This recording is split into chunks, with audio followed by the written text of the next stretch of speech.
The point of the law is to regulate my activity, your activity. And the point of international law is to regulate in the activity of states. A group of people who formed a group called Palestine Action decided to take direct action to enforce the law through protest. And I say enforce the law because what they did was they saw their government not complying with their international obligations. And so they took direct action against this state in order to prevent this state, the United Kingdom, committing criminal acts by supporting Israel's genocide in Gaza. And the British government has decided to move forward and proscribe that organization.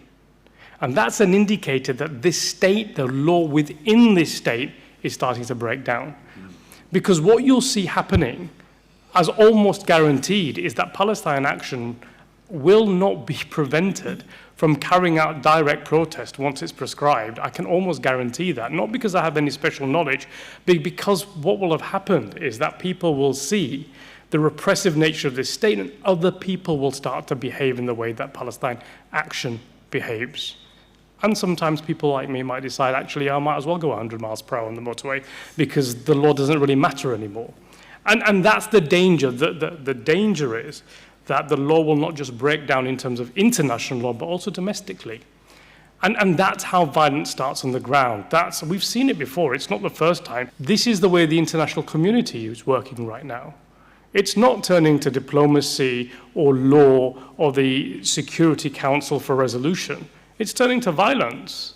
It takes action against the Palestinian people to eradicate them.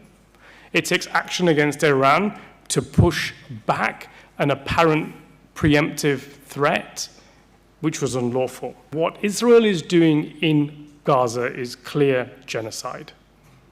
It's clear genocide. The ICJ is a little bit behind me. I mean, they'll catch up, I'm sure. They consider it at the moment to be a plausible genocide, the actions that Israel is taking, but it's genocide. You don't kill that many people that rapidly in the way that Israel is doing without it being anything else. And it's part and parcel of a long-term systematic attempt to eradicate the Palestinian people and subjugate them entirely. Now, the laws governing genocide, war crimes, and collective punishment and starvation are not ambiguous. They exist, they're strong, they're clear, they're excellent, excellent. And I believe in those laws. I believe those laws, if they're applied properly, will protect people. But that's the greatest contradiction of our time today.